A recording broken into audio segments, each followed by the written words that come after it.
Life brings us face to face with the undeniable truth that people come and go. We bond with others, build connections, and often anchor our emotions to those relationships. Yet, what happens when those bonds break? How do you handle the emotional weight when someone no longer occupies the same space in your life?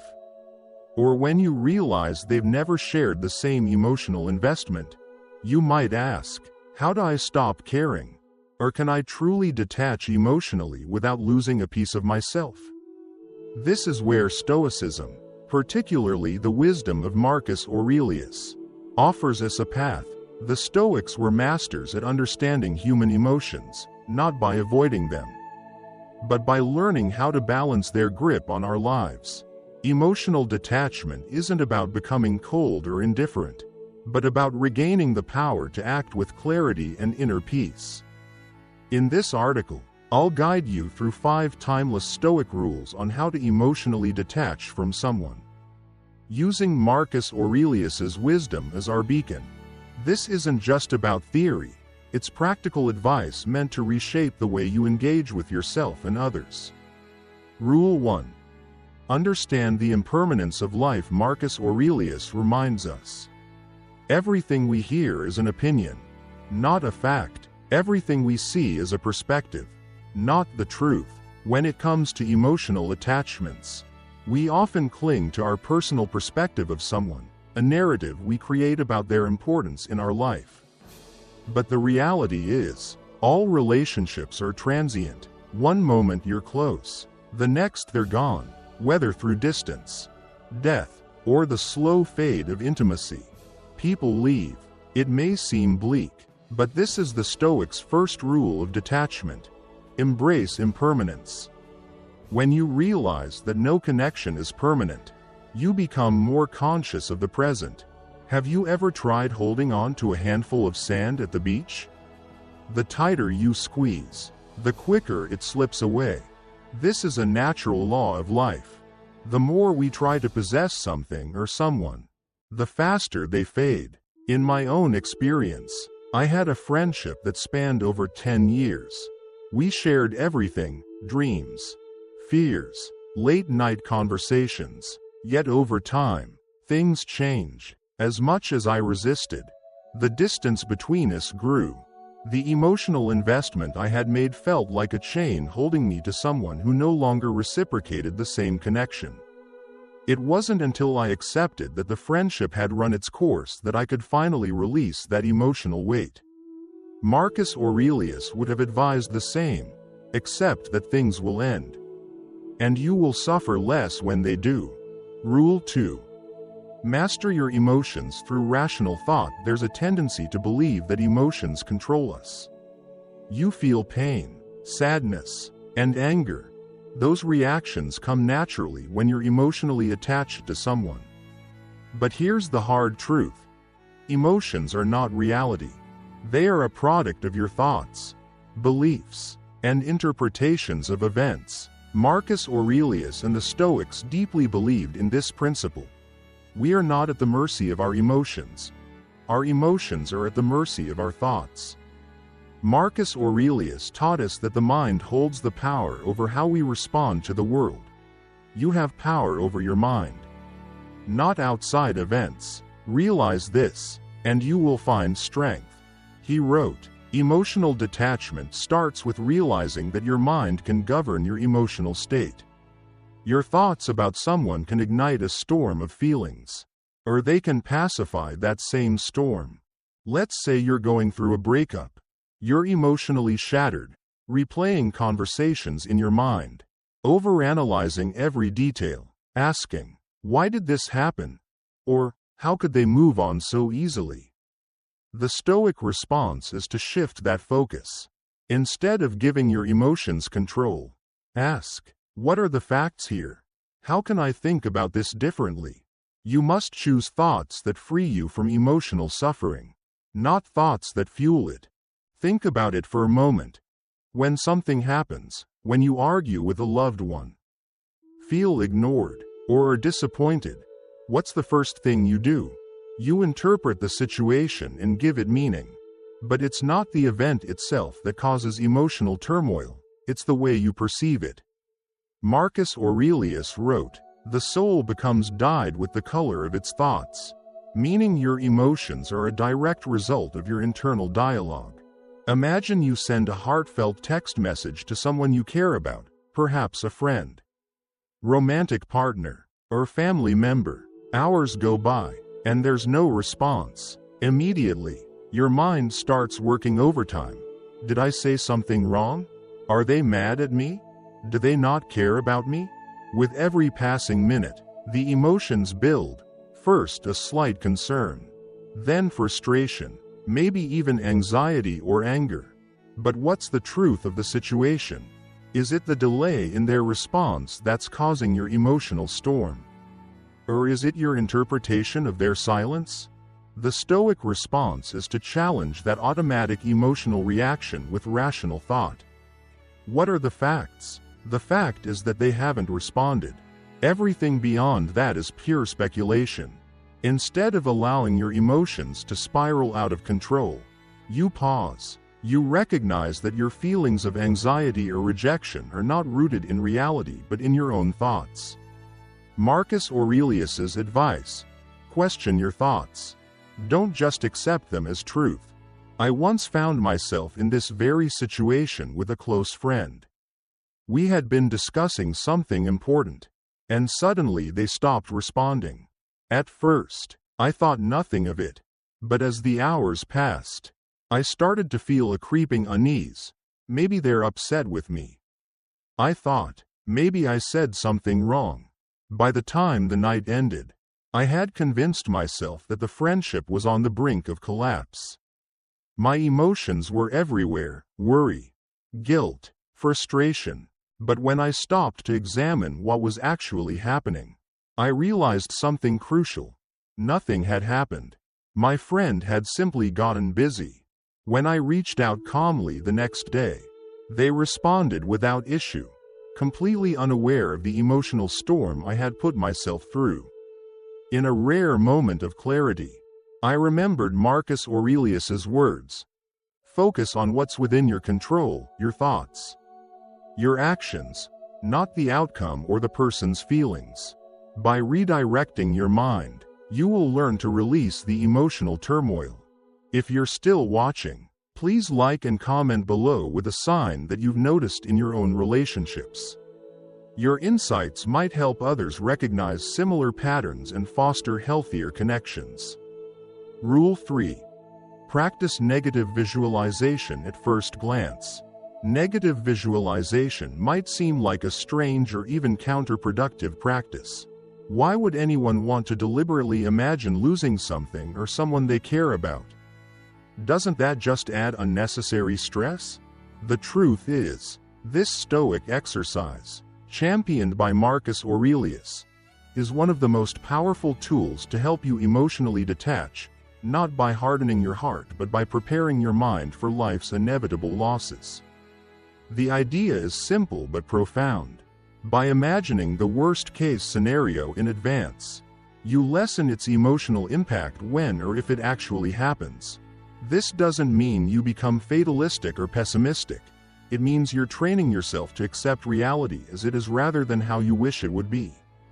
Marcus Aurelius wrote, "Do not disturb yourself by imagining the whole of your life's troubles at once. Rather, as each arises, meet it with calmness and self-control." In essence, negative visualization builds resilience. Imagine a person you're deeply attached to, a partner, a friend, a family member. Now visualize your life without them. Picture them no longer in your day-to-day life.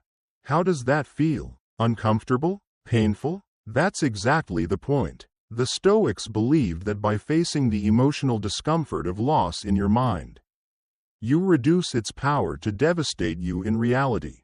I remember practicing this during a time when my best friend was considering moving overseas. We had been inseparable for years, and the thought of them being on the other side of the world filled me with dread. But rather than suppress that fear, I embraced it. Every day, I'd imagine what life would be like without their presence. I pictured myself going about my routines, hanging out with other friends, and finding joy in new things. By the time they actually moved, I wasn't blindsided by grief or loneliness. The loss still stung, but I had already mentally rehearsed it, and that made all the difference. Another aspect of negative visualization is recognizing that loss is a natural part of life. Everything you cherish will one day be gone, either through separation, change, or death. This isn't meant to be a morbid thought but a liberating one. When you stop expecting permanence, you stop feeling entitled to it. And when you stop feeling entitled to something, the fear of losing it diminishes. Take relationships. For example, most of us, when we enter a relationship, assume it will last forever. We don't plan for things to end. But the truth is, nothing is guaranteed. Rather than clinging to the false hope of permanence, the Stoic approach is to appreciate what you have while you have it, knowing that it will eventually change. This shift in perspective can be incredibly freeing. I once had a relationship where I was constantly anxious about it ending. The thought of losing that person consumed me.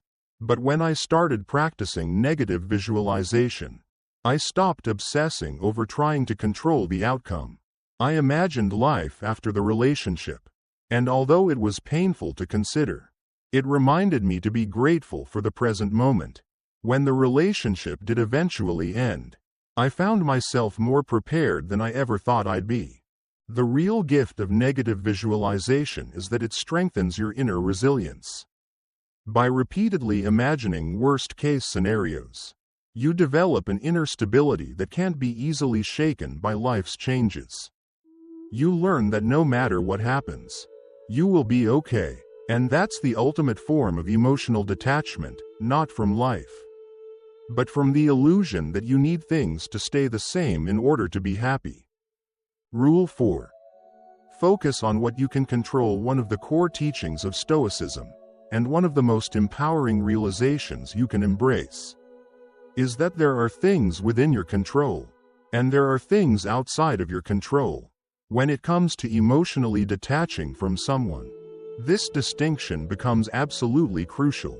Why? Because so much of the pain we feel in relationships stems from our desire to control things that we simply can't. Marcus Aurelius, in his Meditations, repeatedly emphasizes the need to focus only on what is within our control, our thoughts, actions, and responses. Everything else, other people's behavior, the outcomes of situations, the passing of time, is outside of our control. The more you try to control what's outside your influence, the more you will suffer. Emotional detachment, then, is not about coldly distancing yourself from others but rather about letting go of your attachment to outcomes you cannot dictate. When you're deeply attached to someone, whether it's a romantic partner, friend, or family member, it's natural to want to influence how they feel about you. You want them to care about you in the same way you care about them. But the harsh truth is that you can't control their emotions. You can't make someone love you, appreciate you, or treat you the way you deserve. The only thing you can control is how you respond to their actions. Take a moment to reflect on a time when you tried to influence someone's feelings or behavior. Maybe you bent over backward to win someone's affection, or you exhausted yourself trying to prove your worth to a friend who never seemed to truly value you. How did that feel? Likely, it left you feeling frustrated, anxious, and powerless because you were chasing something beyond your control. In my own experience, I was once in a relationship where I felt like I was constantly trying to keep things together. No matter how much effort I put into planning dates, sending thoughtful messages, or being emotionally available, it felt like I was always one step behind. They would pull away, and I would try harder. It was a cycle of endless anxiety because I was trying to control how they felt about me. When I finally started embracing the Stoic principle of focusing only on what I could control, my own actions and self-worth, I began to let go of the anxiety. I realized I couldn't make them love me more or treat me better. All I could control was my response. And in that moment, I chose to detach. The relief that came from letting go of that emotional burden was immense. One of the most liberating things you can do for yourself is to embrace emotional autonomy, the idea that your happiness, peace, and emotional stability are not dependent on someone else's behavior or feelings. When you place your emotional well-being in someone else's hands, you give away your power. You become a prisoner to their actions, moods, and decisions. Imagine you're in a friendship where you constantly feel sidelined. Your friend doesn't make time for you like they used to, and you feel neglected. Naturally, this hurts, and you might find yourself ruminating on what you did wrong or why they've pulled away. But here's the key. Their behavior is outside your control. The only thing within your power is how you choose to respond. Do you want to spend your energy chasing after someone who doesn't value you? Or focus on nurturing the relationships and activities that bring you joy and fulfillment? When you shift your attention to what you can control, your own emotional state, you begin to reclaim your power. You no longer wait for someone else's validation or attention to feel whole. Instead, you create your own emotional equilibrium independent of external circumstances. In my own life, I've had friendships where I realized I was giving too much power to how the other person treated me. If they were distant or dismissive, I'd feel unworthy. If they were warm and attentive, I'd feel valued. It was an exhausting emotional roller coaster. But when I started applying Stoic principles, I made a conscious decision to stop tying my self-worth to how others acted. I began to focus on cultivating my own emotional well-being independent of their behavior. This didn't mean I cared less, it meant I stopped letting their actions dictate my inner peace. Detachment isn't indifference, it's acceptance that life is unpredictable, that people are unpredictable, and that no matter how much we wish we could control everything, we can't. What we can do is accept things as they are rather than as we wish they would be. Imagine you're dealing with a breakup. You feel lost, hurt, and overwhelmed by the situation. Your mind races with questions. What if I had done something differently?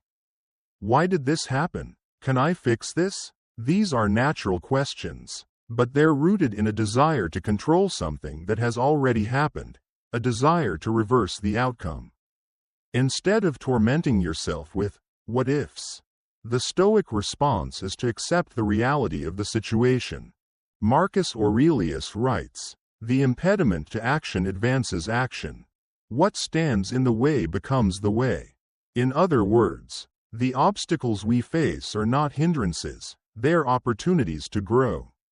When you accept what's outside your control, you stop wasting energy trying to change the past or influence others and start focusing on how you can move forward. In one of the toughest times of my life, I experienced the sudden and painful loss of a relationship I thought was solid. At first, I was consumed by the desire to understand why it happened and what I could have done differently. But slowly, I realized the only way to find peace was to accept the situation as it was. Not as I wanted it to be. I couldn't change the past, and I couldn't control how the other person felt. What I could control was how I reacted to that loss. Instead of clinging to what was gone, I embraced the present reality and found strength in acceptance. Rule 5. Reflect on the bigger picture when you're deeply entangled in the emotions of a relationship or difficult situation. It's easy to lose perspective. Stoic philosophy, especially through the teachings of Marcus Aurelius, encourages us to take a step back and reflect on the grander scheme of things. Aurelius often emphasized that our troubles, fears, and desires are mere fleeting moments in the vastness of time. By adopting this broader viewpoint, emotional detachment becomes easier. Ask yourself important questions like, will this pain matter in 5 years? Or does this person truly define my entire existence? Shifting your focus from immediate emotional turmoil to a higher level of reflection helps you realize that much of your distress is tied to temporary circumstances. Stoicism reminds us that no single person or event should wield such power over our emotional well-being. When you're overly attached to someone, it's easy to make them the center of your universe. Your happiness and self-worth can become entangled with their presence or absence in your life. But stepping back and seeing the bigger picture reminds you that life is ever-changing.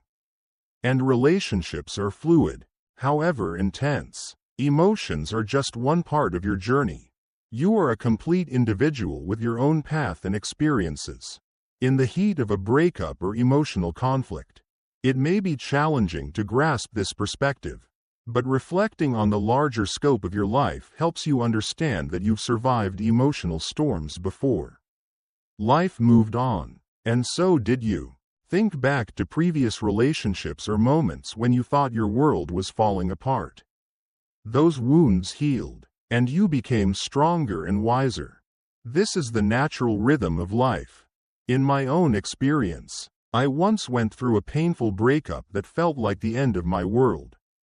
For weeks, I fixated on the past, feeling like the future had lost its brightness. But with time, I allowed myself to reflect on the bigger picture and realized that this person, while important, was not the defining moment of my life. They were part of my journey but not my entire story. By zooming out, I saw the relationship as just one chapter in a much larger narrative. And I began to emotionally detach. The Stoics, particularly Marcus Aurelius, emphasize the impermanence of all things, relationships, emotions, and situations. Everything in life is transient, and what truly matters is how we respond to these inevitable changes. By reflecting on the bigger picture, you cultivate a sense of inner peace, knowing that life will continue to flow regardless of your temporary attachments. This broader perspective allows you to emotionally detach, not because you stop caring, but because you understand that clinging too tightly to fleeting things only leads to unnecessary suffering. Emotional detachment is not about apathy. It's about understanding that life is much larger than any single person, relationship, or moment of pain. By seeing your life as a vast, interconnected web of experiences, you free yourself from the tunnel vision that emotional attachment can create. Ultimately, emotional detachment is not about shutting down your emotions or closing yourself off from the world. It's about building resilience and gaining control over how you respond to life's inevitable changes. The Stoic path offers not a quick fix, but a way to inner peace. By embracing impermanence, mastering your emotions through rational thought, and reflecting on the bigger picture, you will find that emotional detachment is an act of self-liberation. So the next time you feel yourself gripping too tightly to someone or something, ask yourself, do I control my emotions, or do they control me? Emotional freedom awaits those who dare to let go.